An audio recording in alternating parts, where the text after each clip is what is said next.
Winding things down here on Katrek and Maginnes on Tap. That was really cool to hear a golf course superintendent and his representative. Let's do that again, shall we? Let's go to the Chicago area. Jim Peterson is the head golf course superintendent at Hughes Creek. His local representative is Randy Hultgren, and here are the two of them.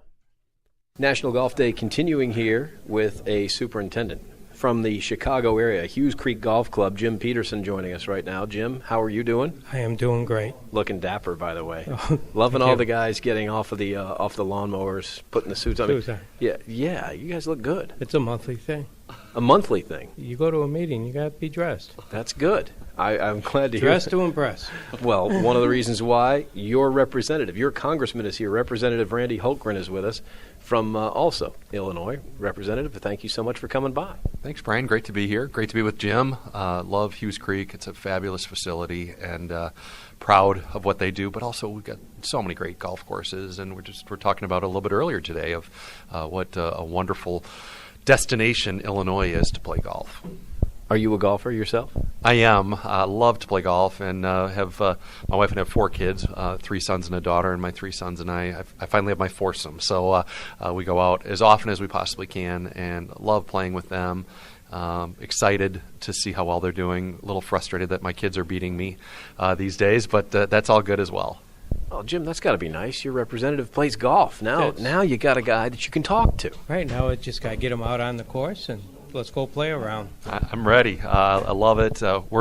My family and I live just probably about 25 or 30 minutes south of Hughes Creek, and so most of the times we play down in Kendall County, just the next county south of Kane County, but grateful, again, of wonderful golf courses throughout Illinois, but especially out in the western suburbs where we are from. Oh, that is great. All right, Jim, they call you up, they ask you about coming to National Golf Day. How does that pitch go, and what is this a good time of year? Have you punched the greens? Can you get away? Well, this year with the weather being the way it is, with all the rain and everything, yes, I could get away. Normally, no, it'd be a little tough. But this is giving back to the environment, giving back to the economy. This is good for Illinois. It's good for golf, everybody. Right. Okay. So what message would you have for your representative? Now, here you are. You guys have already chatted a lot, but we've chatted a lot. There's a Fitbill Act out there. Personal health investment for today. I'm a diabetic. My doctor tells me I have to exercise more and more. Well, what we're asking is that the IRS expand physical activity to be considered for preventative maintenance on your health. And with that, we can use our health dollars to pay for that. It's not just golf, but also for gyms, youth, adult sports, exercise. I think it's a great idea, and certainly we just have heard about it from you today, Jim, so I'll look over it, but to me I think it makes a lot of sense. Something that I'm very aware of. I just turned 50 this year, so more aware than ever of the challenges of trying to take weight off. Becomes harder and harder the older we get, but any way that we can get out and be active. One of my birthday presents was a Fitbit, and just to be able to keep track of walking, and even as I play golf, I can at least let my wife know, hey, I walked a couple miles, so I was out there working. Anybody with a Fitbit knows that when they set it up, 10,000 steps is your base. Right. One round of golf, walking 18 holes, 10,000 steps. Yeah, you've got it. Yeah, almost 5 miles, or right around 5 miles. So it's great. I love... you got your Fitbit in 4 hours, and you're done. That's if you hit it straight, by the way. Well, minor details. That's right. It could be more like 15,000. You look at my game. Get your whole week taken care of in one day out there. And I think fighting through the branches and the weeds where my ball usually ends up, I think is there's some extra loss there as well. Upper body exercise through the tall grass. And getting the heart beating a little faster, trying to see if I'm going to find that ball or not. Congressman Hultgren, you got a guy like Jim here. And we've been up and down the offices. You've got folks coming to Washington, D.C. to talk to you about issues near and dear to them all the time. How big an impact does it make when Jim shows up here by himself, or something on the scale of National Golf Day? How does this compare to other folks coming to talk to you about other things? Yeah, it's a big deal. I mean, this is special because I love golf. That would be, to me, every time I go out and golf, it's a vacation. Even if it's 5 minutes from my house, it feels like I'm away from the challenges. And there's a lot of challenges that we're facing as a nation right now and as a state in Illinois. But I love to golf and have that getaway. So there's something special on this day, and to have Jim in town with a course that I'm very familiar with and am so grateful for the work that they do. It really is a treasure of a course. But I do. It means a lot to us when people are busy, when they take the time to come and talk to us, to make sure that we've got information. The other thing that's helpful, and what I'd encourage your listeners, especially those, obviously your listeners are passionate about golf, but to let people know that their representatives really do. We want to represent the people who've elected us. We may not agree on every single issue, but we want to talk. We want to hear what's important to you. We want to hear what's valuable to you. And as we look at the statistics of golf in Illinois and across America and now across the world, I mean, it is a major economic driver, which is really important. A big part of tourism and attracting people to come to certain areas. Golf is so powerful that way. But then also tying in getting outdoors, recognizing the wonderful environment that we have and how important it is for us to be aware of this, and how these facilities are very responsible in how they do things and keeping green space that we can get out and enjoy even in a growing and more populated suburban area. I'm more grateful than ever for these wonderful open green areas. I fly much more these days. I've been in Congress a little over 5 years now, and in those 5 years have flown much more than I ever did in my lifetime. But one of my favorite things is as I fly in, sometimes we'll have to circle around or whatever and try and see a golf course down there and try and remember if I played that hole or if I was in that sand trap down there or whatever. Most sand traps in the Chicago area I've been in. I recognize many of these places. But it's fun just to make that connection and just to see different places and all the flood of memories that come back. Even if you only golfed a course one time, the memories that you have from that experience are precious. Now, Jim's got some paperwork here. He's got some issues in front of him. Is that the sort of thing that he can do to help forward his case? Absolutely. Leaving things, making sure that we've got the information, making sure that we know how to get a hold of him if we've got other questions, and the same for him to know that he can come back to us. He was able to meet one of the people that work on my staff, wonderful young man who's passionate about some of these same issues, and so we'll be able to work together, certainly on the things that Jim brought today, but then also going on in the future. If there's a big issue that comes up, if there's something that we could be helpful to Jim or to one of his employees or even to one of his customers, a golfer that comes in who says, hey, I don't know where to go, just to say, hey, give our congressman a call.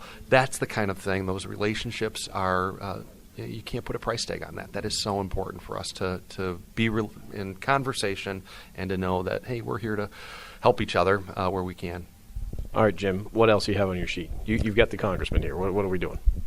Well, we'd like to talk about WOTUS. Okay. We agree with WOTUS to some extent.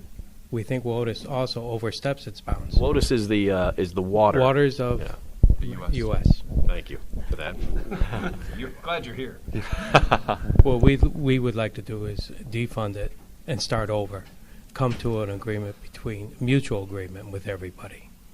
When the way it's written now, it's hindering golf business. It's also hurting a lot of the farmers. There's got to be a better way. And we need to worry about the environment. And as superintendents, we're all stewards of that.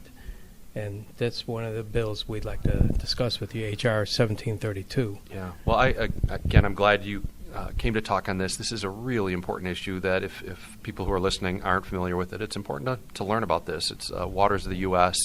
To me, the EPA, certainly, as Jim said, we all are stewards of the environment, of the resources that we've been given, and certainly the natural resources we have are so important, and we need to do right things. But I also see so clearly from Jim and other superintendents and courses how they are incredible stewards, and farmers as well, that no one respects our land more than our farmers do.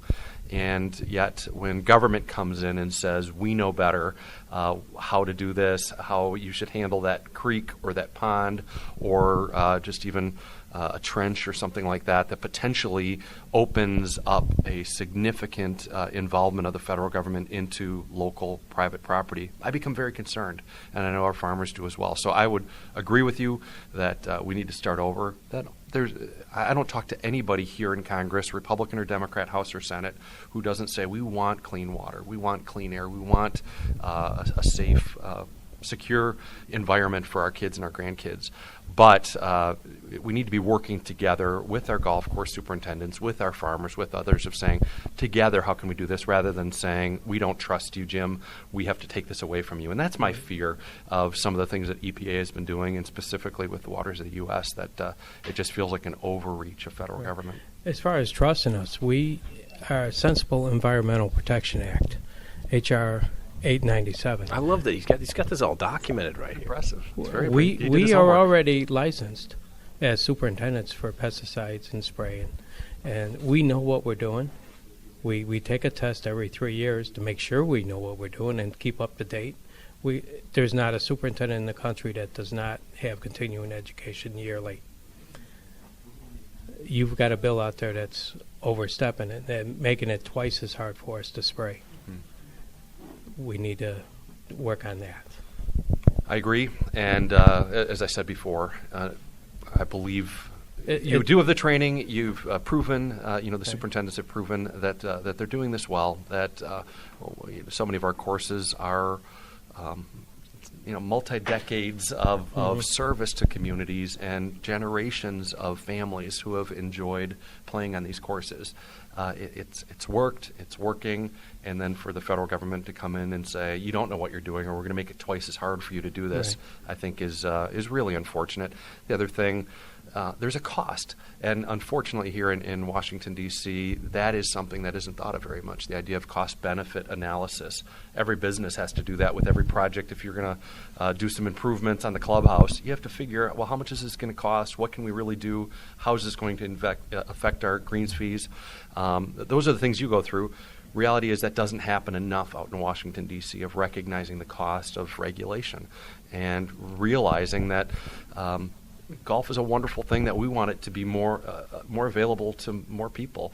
But if we keep driving up greens fees because of things that are completely out of your control, it's not fair, and it means less people will have access to the great game of golf. Right. In Illinois, the golf business is putting out $4.8 billion a year, just in Illinois. Wow. We do more than what Wisconsin, Iowa, Missouri put together. More than Michigan, and Michigan has a lot more golf courses.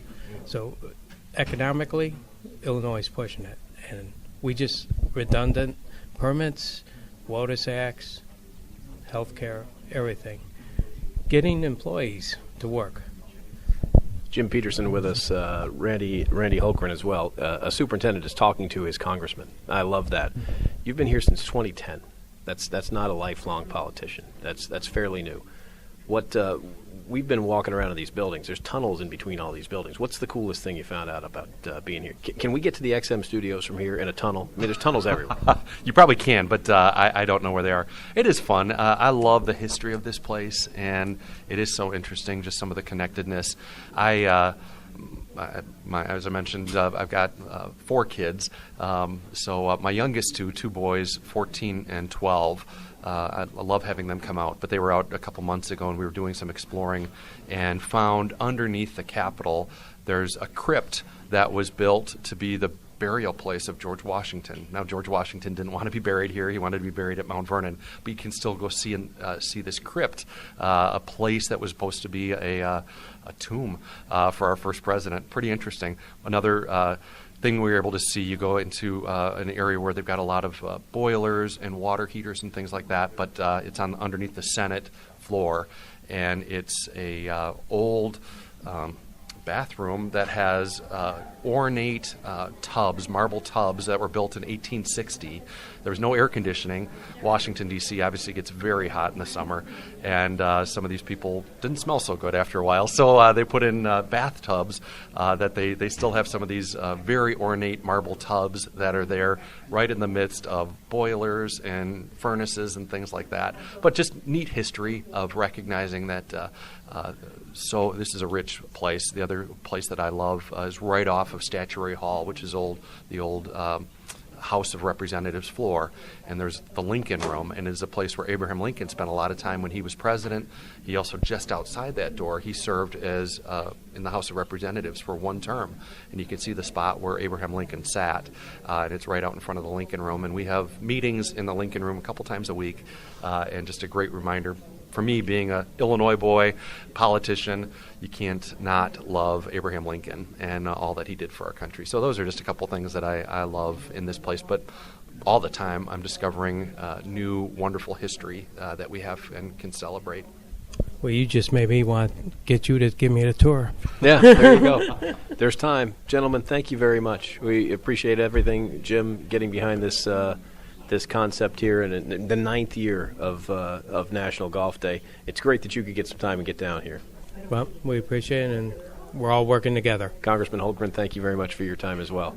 Thanks, Brian. Great to be with you. Keep hitting them straight and long. And, it's just a wonderful game that we have to just continue to celebrate, but to make sure everybody gets the chance to enjoy this great game. And thank you, Brian. Really cool stuff from National Golf Day. I want to thank everybody at the Golf Course Superintendents Association of America, Steve Mona, Rhett Evans, the whole gang, Caitlin Mangum for helping produce this as well. Lots of fun. Phil Tatarangi sat in. We will talk to you tomorrow. Have a great night, everybody.